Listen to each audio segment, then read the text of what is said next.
Winnicott, what's good? Welcome back to another episode of WHTV and happy May. How was your spring break, Maddie? It was pretty decent. Just hang out with friends and family and played some softball. I heard you guys are undefeated right now. That's awesome. Yeah, thank you. How's your break, Dylan?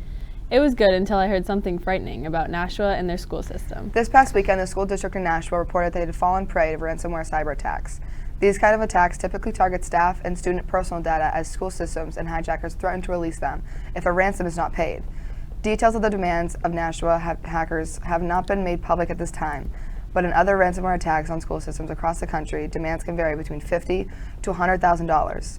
According to threat analysts at cybersecurity firm Emisoft, 45 U.S. school districts were hit by ransomware in 2022.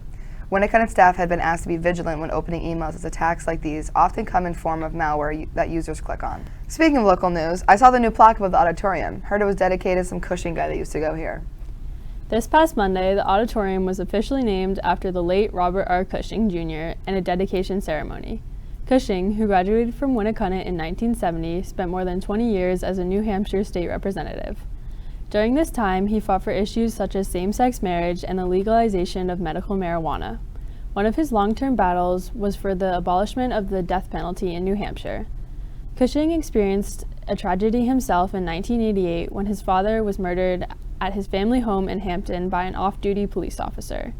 But Cushing believed that if we let those who kill make us into killers, then evil triumphs. In 2019, the death penalty was officially abolished in New Hampshire.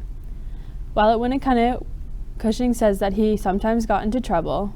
As the keynote speaker in the 2021 graduation, he told the graduating class that he was suspended for school for a dress code violation, massive, thick sideburns.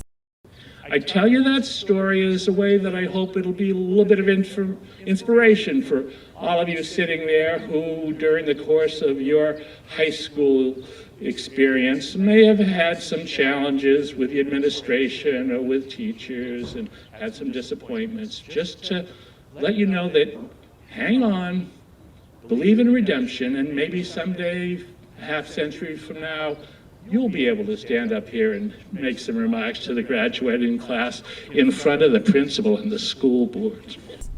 A plaque was installed on Monday above the doors that led into the auditorium. Speaking of some dress code violations, fashion here at Winnicott seems to be changing every other week. Yes, it seems so. Seth took a deeper look into fashion trends and some questionable hot takes from students. Let's check it out. What's good, Winnicott? It's Seth. Today, I'm here to talk about fashion. More importantly, your opinions on fashion. What are your controversial opinions or hot takes? And what are some underrated/overrated trends here at Winnicott? My fashion hot take is that slippers go with everything. Like, I don't know, they're just comfy and for every scenario. I really love them. I think the whole jeans, tank top, and flannel has been done so much, but it is so perfect that you can wear it whenever, all the time, and it's New England, so always. Fashion hot take. I really think ski masks are ugly. Like, people who wear ski masks thinking they Lil Durk or something. Bruh. It's ugly. It's very ugly. People who wear Boston Celtics jerseys and shirts like that. Wait, I'm just saying. Put the camera on him. My fashion hot take is that slippers aren't real shoes. They don't count. Please stop wearing them. Like, different color hair, don't care, bruh. I love cool hair. Overalls are a fantastic trend. I think everybody needs to be wearing overalls. I think that's a mandate. Yeah, it's a dictum. We need to get it here in the school. That Lululemon is actually booty, not good. It's very ugly. The neon colors, they don't look good on anyone.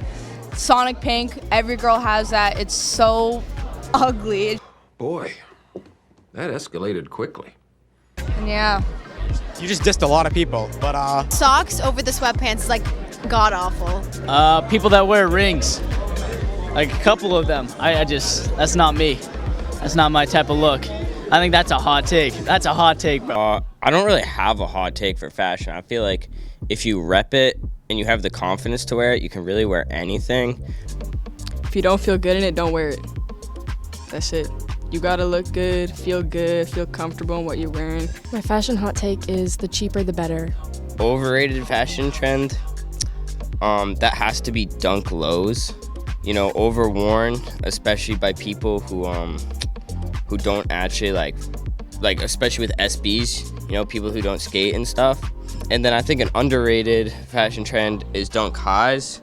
I actually appreciate that nobody likes them because that means they're less expensive for me. Underrated is long jean shorts, and overrated is the like Lululemon defined jackets. Overrated, Lululemon. Overrated is that slippers. Slippers are very overrated. Thank you, yeah.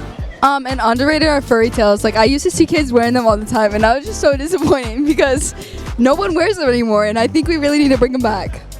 Underrated, Adidas. Adidas are very underrated. I'm gonna give me a pair of those. So they're pretty tough though. They're good fashion right there. I feel like Uggs have been around for too long, but they're also so perfect that even if they're overrated, I'll always wear them. Underrated, I gotta go with the large sweater. Shout out Kyle Kuzma. You know, he knows how to do it. He rocks it. And then overrated, the baggy pants. Baggy pants or shorts. Overrated, as of recently, everybody's rocking Sambas, everybody's rocking parachute pants, and everybody's rocking the same crop top. Don't do that. It's OD. It's OD.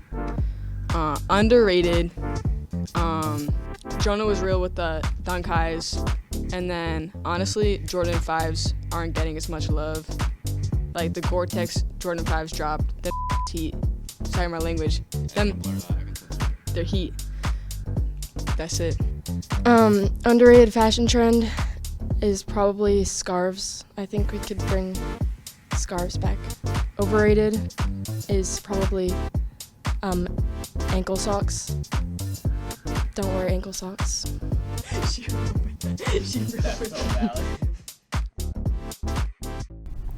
Wow, there are certainly some interesting opinions about fashion from Winnicott students. With the changing weather, I can definitely see the change in fashion here in the hallways.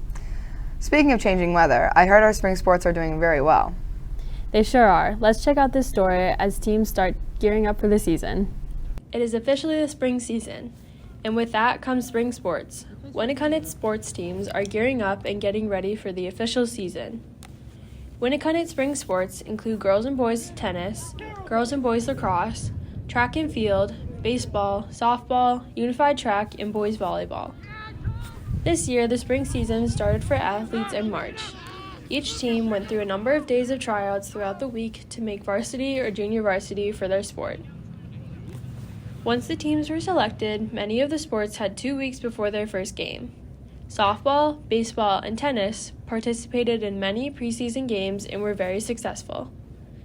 Winnicott sports are heading towards a new beginning and have undergone a lot of change, either with new rosters, new coaches, or new dynamics within the teams. This year, we had 3 new coaches join the Winnicott team, including softball and baseball coaches. The softball team gained 2 new coaches this year, including Haley Ann Palmer and Ashley Bazimas. The baseball team has a new varsity assistant coach, our very own social studies teacher, Mr. Riley. We spoke with Mr. Riley about his first year at Winnicott and what it was like being an assistant coach.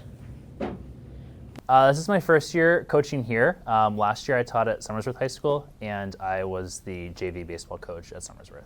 I'm super excited. So far it's been really fun. It's really great to just be able to interact and get to know the players sort of outside the classroom and sort of be able to interact with them differently and be able to get out like on the baseball field with my glove and see if I still got it. The kids have been super welcoming, which has been awesome. We also spoke with a couple of varsity sport captains to see what their seasons were going to look like. They all had very high hopes for the season and what they were most excited for this year. Looking at 20-0 right now, but this is my 20-0 right now. Yeah, that's the only like real expectations, going undefeated. There's really nothing else that I think could happen. Yeah, I like to have fun. That's all it's about, just having fun.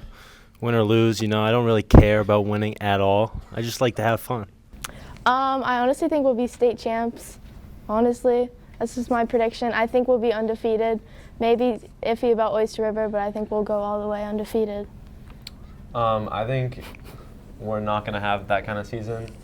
We're 0-2 as of now, but I have high hopes for the rest of the season.